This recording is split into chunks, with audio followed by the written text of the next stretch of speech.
Hi, everyone. Welcome to FinFactor. I'm your host, Blaine Bertsch, co-founder and CEO at Dry Run, where we will help you forecast your cash flow, model scenarios, roll up budgets, all the things you need to know where your business is headed. And I'm really excited to have joining me today someone we do podcasts with every week on one of my other podcasts, Mike Milan, also known as Cash Flow Mike, which is why he's on FinFactor, because he is the expert in cash flow. Thanks for coming on this show, Mike. Man, I can't believe this is 2 podcasts in 1 week with you. This is going to be the most fantastic week ever. Anytime I spend time with you is great. This is the perfect venue for what you're doing, though. This FinFactor, bringing finance professionals in with their expertise. We tend to be on the more casual side on our other podcasts, so this is when we can really dial in with what we do on a professional basis. Yeah, and it's and we've talked about like the topic today, the financial gap. We've talked about before. Little bits here and there, but to be able to have you go into this in depth is just going to be so cool and so valuable. And like you said, it's like so many companies, they know how much money they've got. They don't know how much money they're going to need. I want you to pick up from there and explain a little bit about the financial gap, and then let's get into the nuts and bolts. Yeah, generally most companies that experience cash flow problems, it's one of those things that I describe as clunky, right? You're always waiting for money to come in, while you're trying to make another payment. And most of the time when we do financial analysis, we're looking at things in silos. We look at how much inventory or how long it sits on the shelf, or how long does it take us to get paid by our customers, or how long does it take us to pay our vendors. Well, those things don't happen in silos. They happen simultaneously and overlapping. So this concept of the financial gap is theoretically the amount of time where your company has run out of money, right? You're waiting for more money to come in and you've paid all your bills. That gap, the length of the gap, if that's why I call it that, determines how much money you need, right? And think about a gap. Is it easier to jump over a small gap or a large gap? Yeah, exactly. And that's right. Now we do have we talked about this right before the show that you call it clunky, I call it lumpy. We've had this debate for quite a while, but it's a problem we see with our customers over and over and over again. And we're talking there's companies these are big businesses, well capitalized, a lot of money floating around out there, but they got a ton of receivables, a ton of age receivables. Like we're talking 500,000 age receivables and another 500,000 in receivables that they got to wait on, and they got to pay these bills.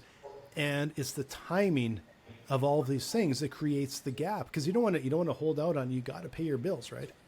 Yeah, and there's actually 2 calculations that help you understand what type of gap you're covering, right? So one of them's for inventory-based companies, and the other one's for a service-based company, because people always say, well, I don't have inventory. Okay, well, here's how you do the calculation on your side.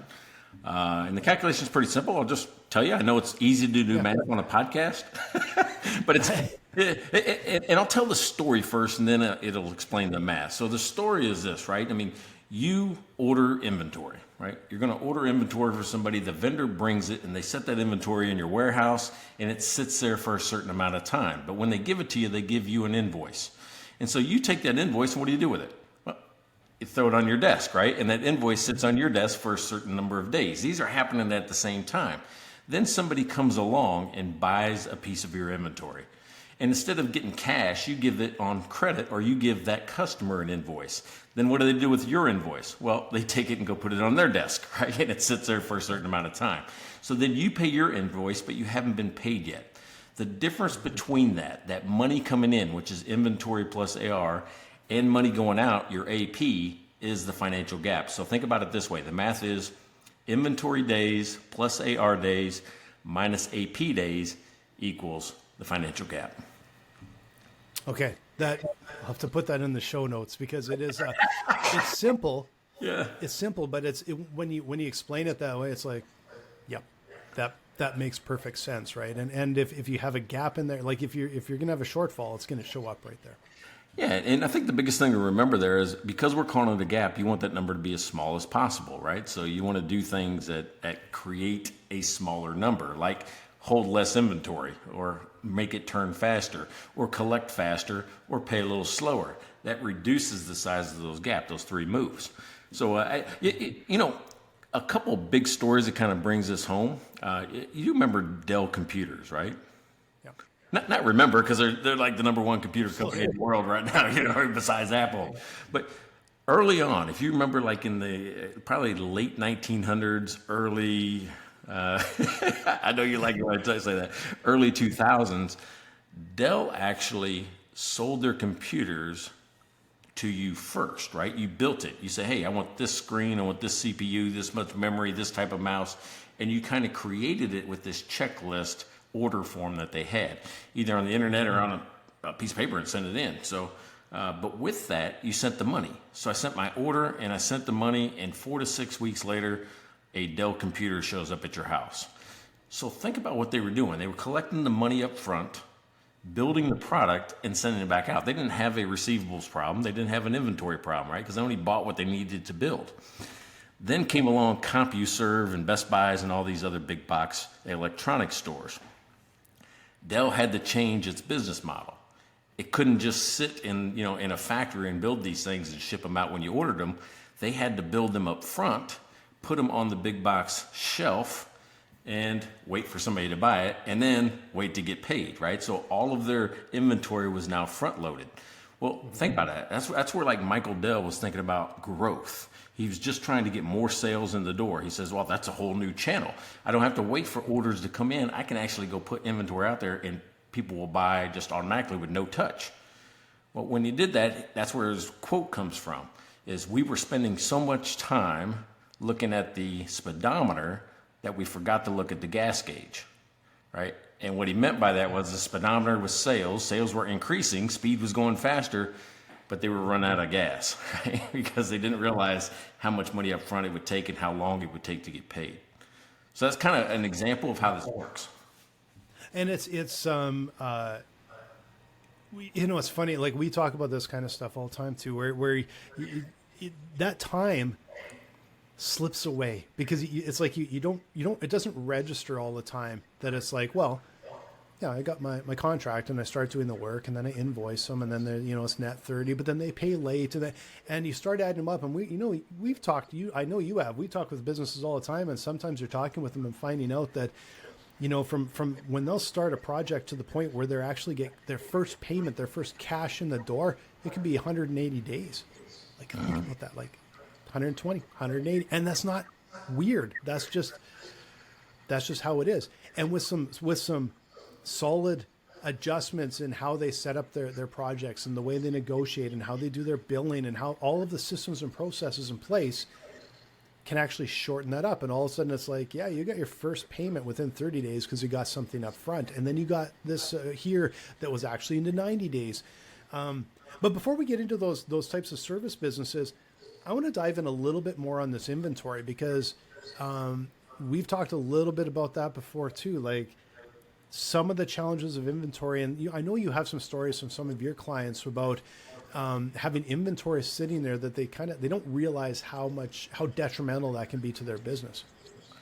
Yeah, so that's also kind of interesting too, right? Which is, I had a tire business. Think about tires. They're not interesting to me, but still, I mean, it's inventory that's sitting there. So I had a business owner with a tire shop that I was working with, and the first thing every business owner wants to do with their consultant or advisor is take you on a tour of their place. Hey, let me show you what I got, right? So, and this tire shop is just kind of regular. It's just, you go in, there's a front desk, there's a little waiting area, it's maybe some coffee there, then they got the bays where they change the tires, and then out behind the bays is this little warehouse that they had all the tires in. Well, this is in a rural area, and so they have some tractor type tires. So I'm going in there and I'm looking through it, and tires aren't my thing, but I see this huge set of tires. I mean, bigger than I am. I mean, they were just massive tires, and I'm counting them.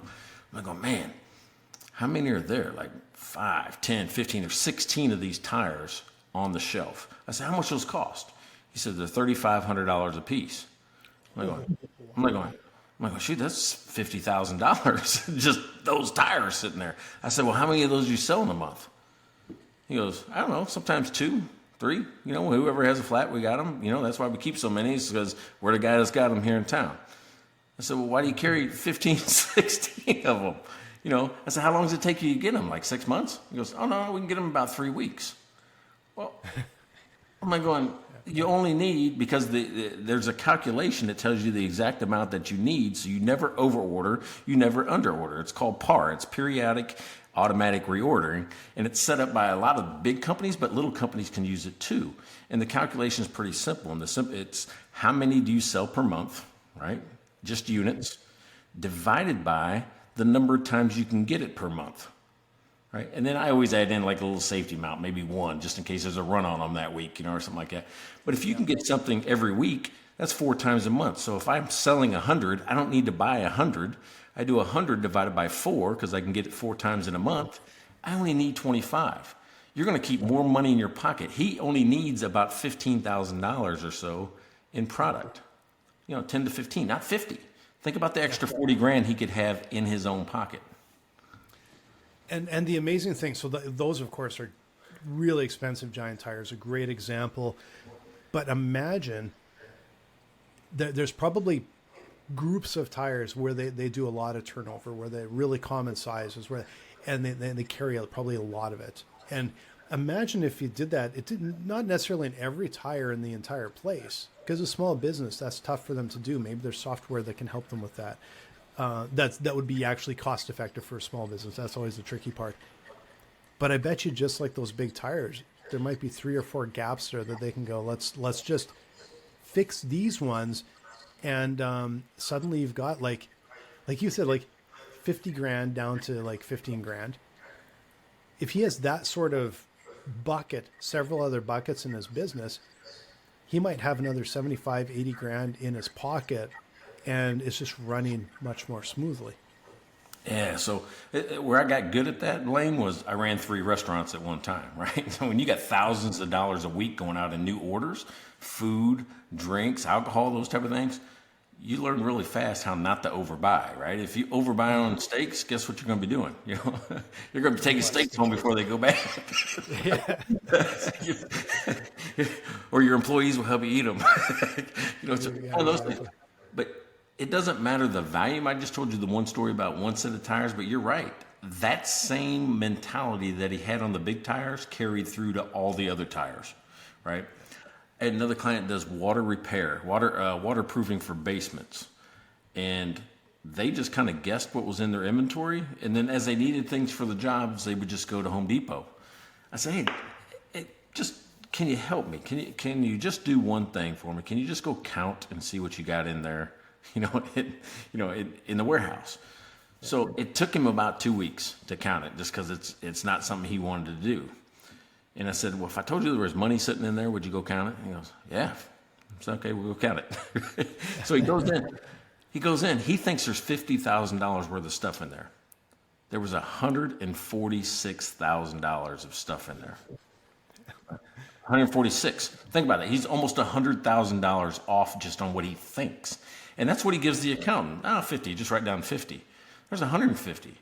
And it's stuff he uses every day, but it's sitting there. Instead, he allows his crews to go to Home Depot 2 or 3 times a day to pick up what they need. I said, can we try one process? I said, I can put $50,000 back in your pocket this quarter. Well, how are you going to do that? When they come in the morning to pick up their trucks, have them get some of the stuff that they need off the shelf instead of going to Home Depot. Like, treat that like Home Depot for a while. You won't be making Home Depot purchases. You'll be running your inventory down to the right level, and you won't have any money going out of your pocket. It's already out of your pocket. Dude, it put 50 grand in his pocket in 3 months. Yeah, and I'll argue that it was actually more than 50 grand, because think of how much time they saved from all of those different staff and all the different crews going to Home Depot every day, because they did it more than once too. That time, like the amount of money that they're moving through there, and then the way you just mentioned, that calculation for having inventory on the shelf. Well, that's the other side of it, is if they can go to Home Depot and just buy it, that's same day. So that calculation doesn't even add up. So unless he can buy some of those things they're using a lot on a wholesale rate at a larger bulk order, he shouldn't even be holding inventory for some of that stuff. So it's amazing, like how much 146 grand sitting on his shelf, and an hour or 2 a day, maybe more, of his crew driving to Home Depot and burning through gas and everything else.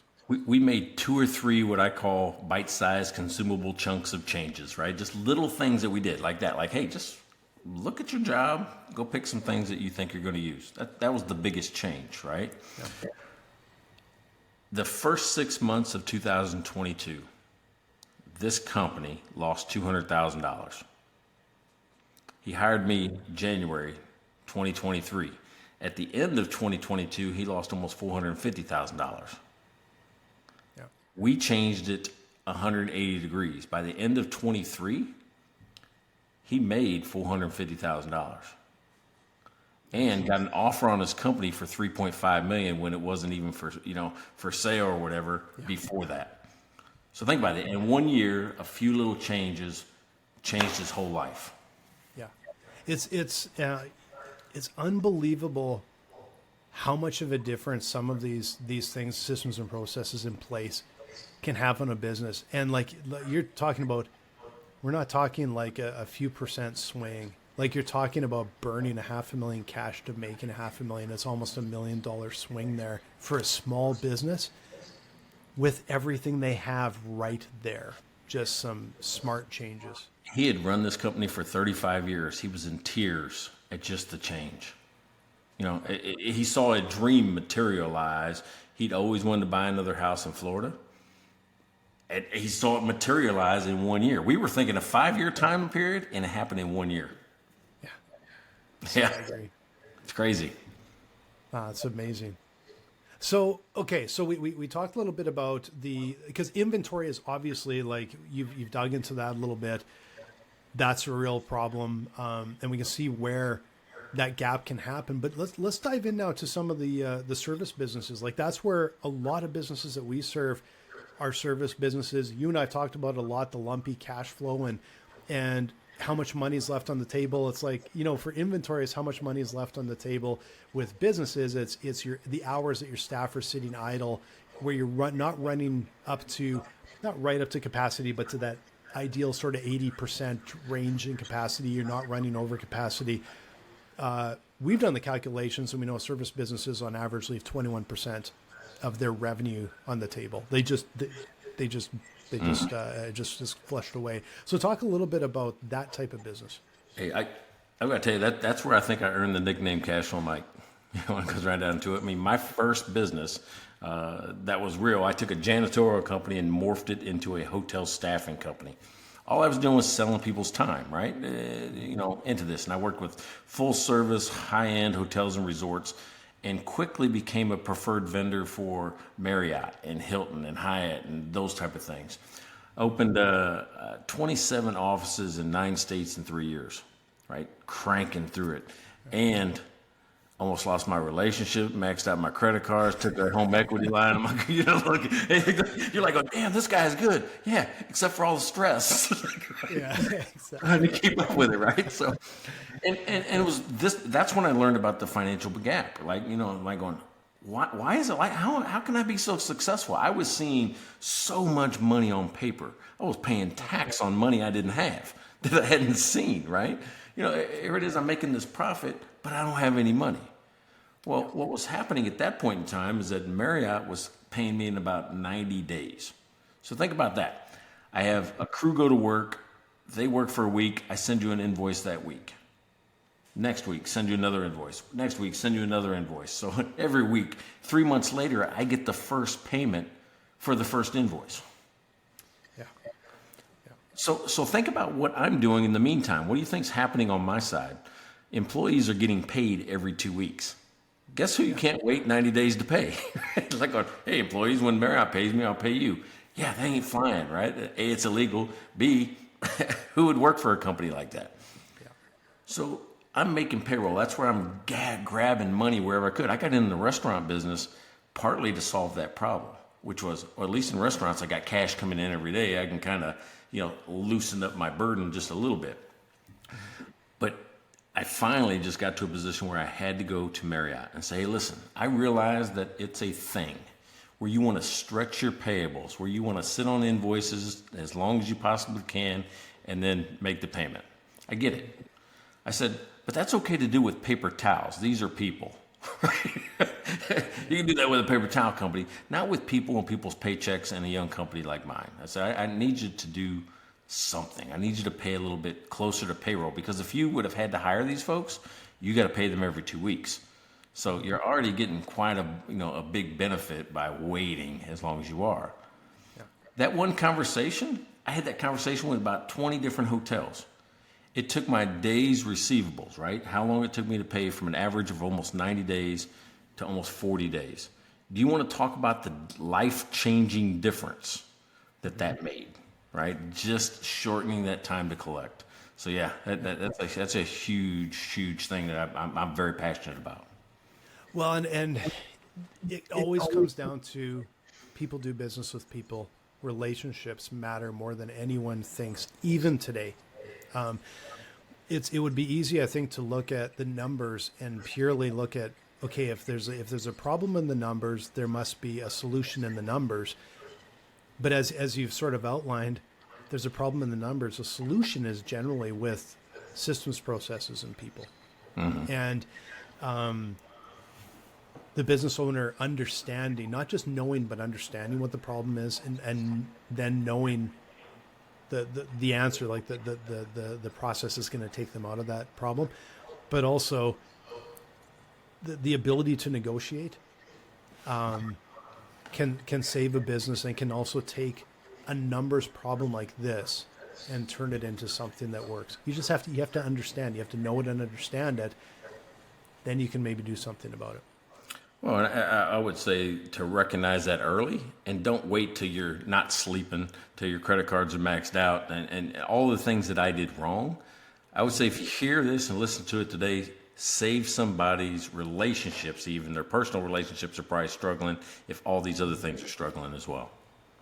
Yeah, that's the other end of the stick. It's like it's not just about relationships with in your business with your clients and that. It's also everything else around you as a business owner. Like, we talk with, and I know you do as well. We talk with financial professionals all the time that are advising businesses, and I always know the ones that really get it are the ones that are empathetic to the business owner. It's not, like, oh, well, they're dumb, they're doing this, or these numbers don't line up, or they just like, here, let's show them what happened last year. They're looking at it and they're looking at it and saying, okay, how can we help? This is a business that's got some really good things going on. How can we help them thrive? How can we help them grow? And that's sort of the next thing that I kind of wanted to sort of tackle with this. So you've got this financial gap. How, as an advisor or pro, whether you're like a CFO, a controller, a CPA that's offering some advice to a client, how do you take this and make it kind of actionable? Hey, you know what's funny is that I'm actually writing a book about this right now. So you inspired me to write another book, apparently. You write one, I got to write one. I got to keep up with the Blaines of the world. But it's going to be called "Don't Tell Me What to Do," right? And it's more about I teach accountants and bookkeepers how to have better conversations, financial conversations with clients, right? I'm glad you brought that up, because that's kind of what I do. I didn't realize the disconnect. Sometimes it's about the numbers and doing the calculations, giving the advice. Sometimes it's about the delivery of the advice, right? Mm-hmm. That's the barrier. So, in this whole concept, I'm calling it the client conversation coach, and it's like 8 different techniques on how to talk to people on different things, and it's 3 phases, right? I call it a harmony phase, which is about building and getting agreement. There's a depth phase, and that's how to kind of uncover some of the hidden problems that they have. And then there's an elevate phase, and that's about giving them what I call an economic echo, seeing that their actions actually have an echo that come back in the form of dollars. So, it's one of those things where I'm trying to build all 3 phases of the game, right? Yeah, like football, you got offense, defense, and special teams. So you got beginning, end, and in the middle. So, but here's where I got the idea. Have you ever seen the show Hoarders? Yes. All right. So this is, I've watched 13 seasons now, and not because I'm a fan of, and not because I'm a fan of hoarding. It is strictly that I am a student of how the psychologist talks to somebody with a hoarding disorder. Now, here's the thing. Think about this. I'm like, because this is how I think some business owner, client, or consultant relationships start. You got to remember, when you're the advisor, you're the outside guy, so you're the doctor. And the person that runs the business, it's their business, but their business is maybe a financial mess, right? So I look at that, the business, anything that's out of order seems to be like the horde. So the first time, you know this guy knows that the doctor's coming because they meet at the door, but with the film crew, so they know it's coming. But this is like the first interaction, to me, that could be the most volatile, where the guy, opening up the door and behind him is this colossal mess and just everything just in chaos behind him, and the doctor can see past him to it. That's when everything could fall apart, right? Instantly. The guy is, what do you think he is? He's defensive. He's sitting there. He's like, oh my God, he's going to see this. Yep. That first sentence that a doctor says is the thing that hooked me into this show. They'll look past the person with the disorder and say, hey, tell me what I'm looking at here. That's how they start. It's not adversarial. Everybody knows it's a mess. He knows it's a mess. But what I love about it is that it's so disarming and so powerful in the fact that it allows the person to justify it. Hey, just tell me what I'm looking at. So the guy goes in to go, oh, well, yeah, this kind of started. I'm going to fix this and I can sell this for money. And they got these reasons why this happens. And that's what the business owner does with me, the client. He's got these reasons why it happens. And that's one of the extra techniques is to say, hey, well, how do you think it got like this? Right? And if you listen to the doctor, these conversations are just amazing transformations of getting somebody to not even know there's a problem to taking action near the end of the show. I approach my clients the same way, and I do it with this thing called the economic echo. And what that is translating why it's important into dollars. It's called financial impact. Because you're not like this, you're leaving these dollars on the table is the basic premise. But it's a lot more elegant than that, but that's kind of what happens. And it really brings to light again the power of a question. The number one thing you can do is ask questions. And in fact, I've shared this on probably one of my other podcasts, but I always have to remind myself to ask questions because it's sometimes my go-to, my head's spinning and thinking, and I'm pushing shit out and everything, and I'm like, no, ask questions and dig in and figure out what works, and it's a habit that is so powerful, and I'm always working on. But I know for someone that's advising businesses, that's just your most powerful tool, asking the questions and having a bit of guidance on how you start and what questions to ask can be transforming for them. Yeah, and the reason I called the book, Don't Tell Me What to Do is, hey, I don't like nobody tell me what to do. But nobody does, right? Nobody does, right? But I'm logical, I'm reasonable, I can be convinced that it's the right thing to do. I just don't. So the approach is different. So it isn't just asking a question, it's asking it in a way that makes me go, yeah, you're right. And in the highway patrol, remember I was a state trooper way back in the day, they taught us techniques called verbal judo, right? It's the ability to just talk to somebody and get them to see what's really happening. And the whole process, the whole philosophy there was, hey, it's better to talk for 30 minutes than fight for 3, right? Yeah. So, oh my God, yeah, it's just better. So the way they taught us to just talk to people, in the Missouri Highway Patrol is just fantastic. Like on, hey, if you were like this, what would you think? If you were doing this, if you saw that, and it's a mirror technique at the same time where I would even tell stories about other things that were happening that were similar to what they were doing. And say, hey man, if you saw somebody doing that, what would you think? What would you do? Really, I'm saying, hey, you're doing those things, right? And that's how I talk to business owners, right? I'll tell them a story about another business that has the same problem, and they can see themselves in the mirror, right? It creates a little bit of self-awareness, and that actually opens you up to being a little bit more agreeable without acknowledging that you're at fault, right? I'm not pointing the finger at you. I'm telling, no, that's somebody else. That guy's the bad guy, not us. We're just here to solve this problem. And which is important because like we've talked about with business owners, like they're and especially right now, the environment out there it's tough. There are so many businesses that aren't profitable. They're burning cash. There's a lot of stress. There's a lot of anxiety, a lot of challenges. It's a lot of not a light at the end of the tunnel. Really, it's like, yeah, we're in for it's going to be a long slog here, and there needs to be a really effective, but sometimes a bit of a gentler, understanding approach, right? And the end goal is to improve the business, and it's how do you do that? And it's those conversations that are absolutely key. Well, what I'm teaching the accountants and bookkeepers now is I say, stop trying to get compliance from your clients, get commitment. So you're not just telling them what to do or saying if they do this, then this will happen.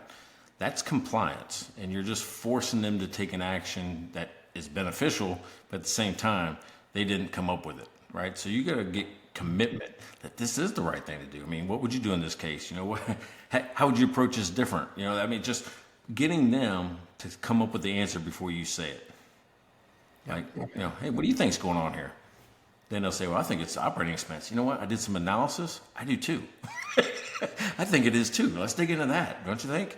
I mean, I'm telling him he's spending too much money, but I'm doing it where he came up with it. Just by the way I've asked the questions. Yeah, it's like I had an accountant I was talking with not too long ago, and was telling me the challenge of advising businesses is that he was trained with historics. That's all their training. Tax and compliance is historics, penny perfect, historics, penny perfect. And he was like, how do I change that mentality? How do I talk with customers about this? How do I change my mindset? And I just kind of moved to a different part of the conversation and said, well, what are you planning to do in your business this year? Because it was his own company and he was looking for clients. And it was amazing how much it transformed, because then he's starting to think about what he wants to accomplish this year, how he wants to expand his business, and then like, you have the mindset, you have the understanding, you're just not relating it, you're not tapping into it, that the way you're thinking about your business is the way your customer's thinking about their business. Like, you can talk with them as an entrepreneur. Yeah, it's a teammate mindset, right? I'm part of your team. I'm not your boss. I'm not law enforcement. I'm just part of the team. So how would you operate in a team? You wouldn't just bully people around and tell them what to do, right? That's just human nature. Nobody likes to be told that stuff. Yeah, exactly. Now, I want to circle this back to the financial gap and these two sort of the inventory metric and the service business metrics. When and where should that sort of be presented to a client? Is that a really good sort of maybe kickoff to starting an advisory and engagement, or is it something that comes a bit later? Like how would you use that exact financial gap to start those conversations?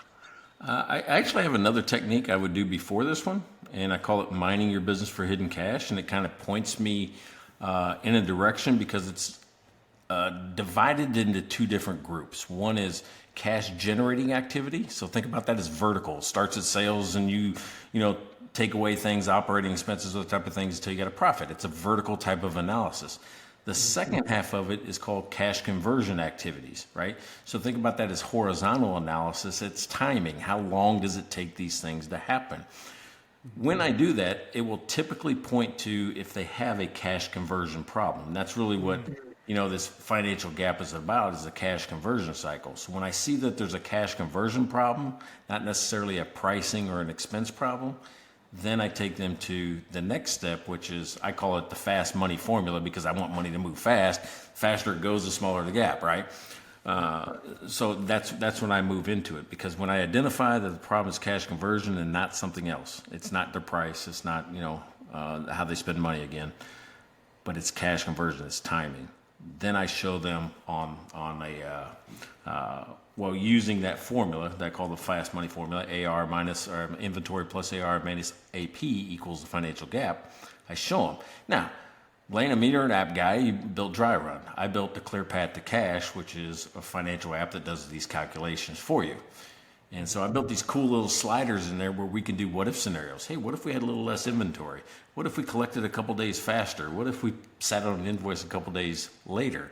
And just to see what happens to the gap. What you have to do from there, once we identify there is a gap, we have to compare it to how much money we have. And that number that's used by banks or investors is called working capital, right? It's current assets minus current liabilities. That's how much you have. It's pretty easy to come up with. But then you take how much money you're spending, either on inventory or operating expense, doesn't matter to me which one you want to use. I usually optimize for inventory because that's what I would get a line of credit if I needed it. I would get it against the inventory for working capital. But I would say I'm spending on average X number of dollars. And how do you determine that? Cost of goods sold divided by 365 turns it into an average daily spend. Well, once I know what I'm spending per day, I multiply that by the gap days. I need that much money to cover that gap. And then I compare the result to the working capital. Is there a shortage or not? And, on a podcast probably doesn't work to explain it, but just know that there's, a calculation for how much you have, working capital.